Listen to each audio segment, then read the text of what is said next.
The chapter is unpacking gender sorry.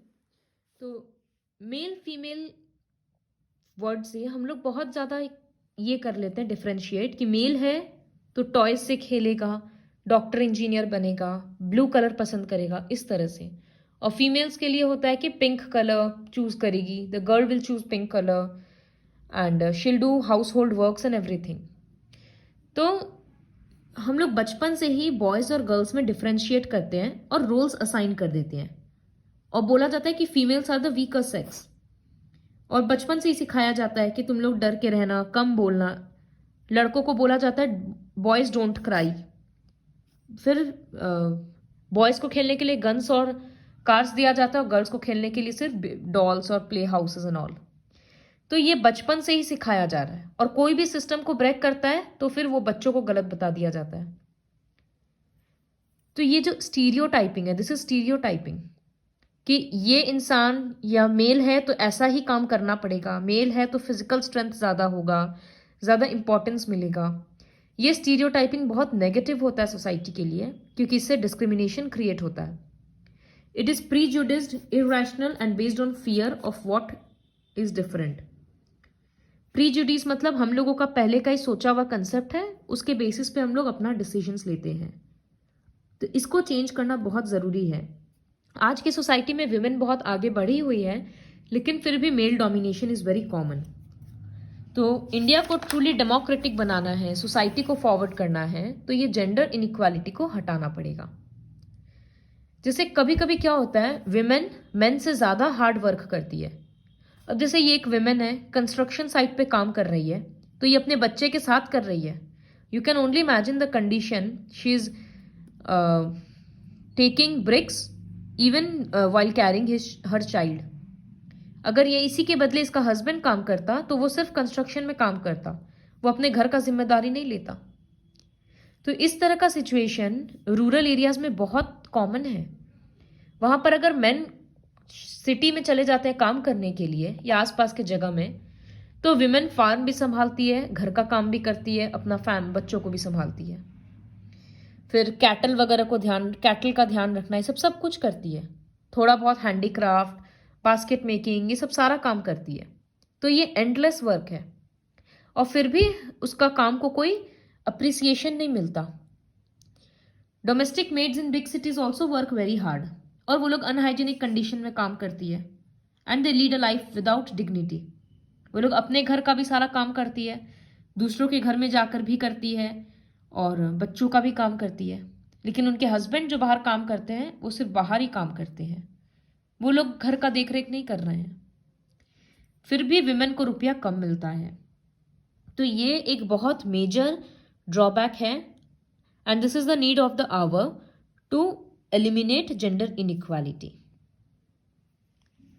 Women जो काम करती है उस वर्क को प्रोडक्टिव नहीं कंसिडर किया जाता है। घर में अगर कोई हाउस वाइफ है तो उसका काम कोई प्रोडक्टिव नहीं मानता है। The role of women as a care giver and house maker has not been accorded its rightful place. वो बर्थ देती है, अपने बेबी को फीड कराती है, घर का ध्यान रखती है, सब कुछ करती है, लेकिन फिर भी डिस्क्रिमिनेशन फेस करना पड़ता है। और ये सिर्फ इंडिया का ही बात नहीं है, इंटरनेशनल लेवल पे भी होता है। तो जेंडर इक्वालिटी लाने के लिए जैसे बहुत सारा कंट्रीज इंडिया से ज़्यादा स्ट्रगल किया है। इंडिया में वोटिंग राइट्स मेल और फीमेल दोनों को मिला था, लेकिन इंग्लैंड में राइट टू वोट विमेन को 1928 में मिला था, और फ्रांस में तो बहुत ज़्यादा, बहुत दिन के बाद, मतलब बहुत विमेन को फाइट करना पड़ा था इनफैक्ट अपना वोटिंग राइट लेने के लिए। तो जेंडर इनइक्वालिटी अलग अलग फॉर्म में है। सबसे पहले मोर्टालिटी इनइक्वालिटी। इसका मतलब विमेन का मोर्टालिटी रेट्स मेन के कंपैरिजन में ज़्यादा है, मतलब विमेन का डेथ ज़्यादा होता है।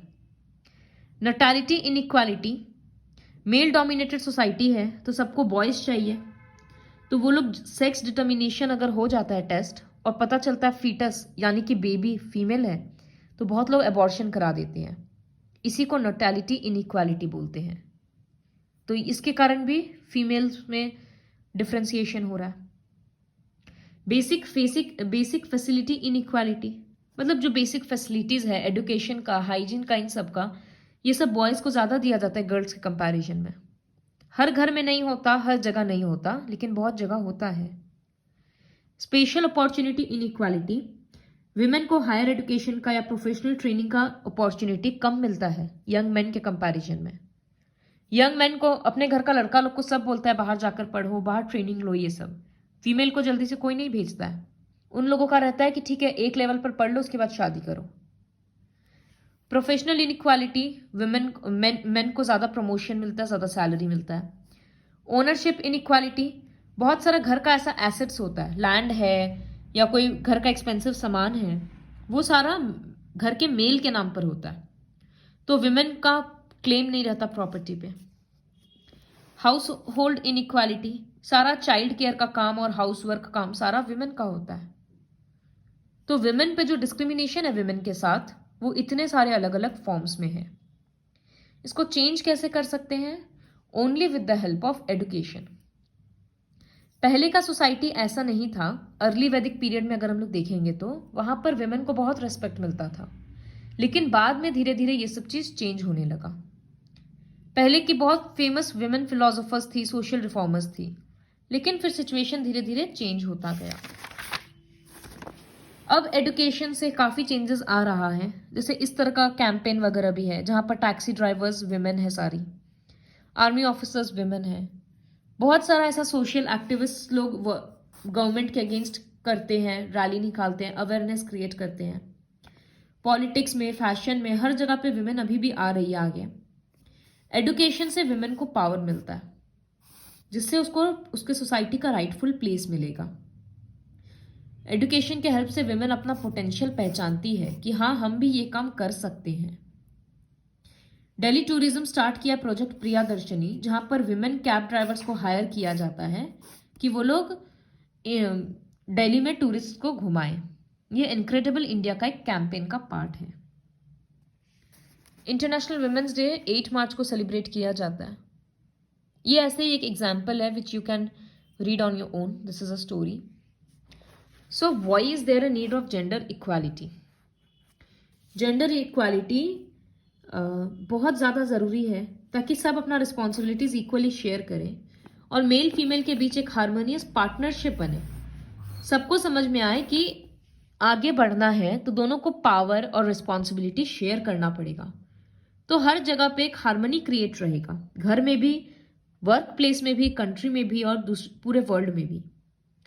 Men और women must be encouraged to share child care and household work. Men women दोनों को करना चाहिए कि घर का काम, बच्चों का काम दोनों का रिस्पॉन्सिबिलिटी है, तभी जाकर समझ आएगा। और काम करते करते फिर उन लोगों को रियलाइज होगा कि ये काम कितना डिफिकल्ट है, तो सिर्फ विमेन करती थी तो कितना मेहनत का काम था। So this is all about unpacking gender.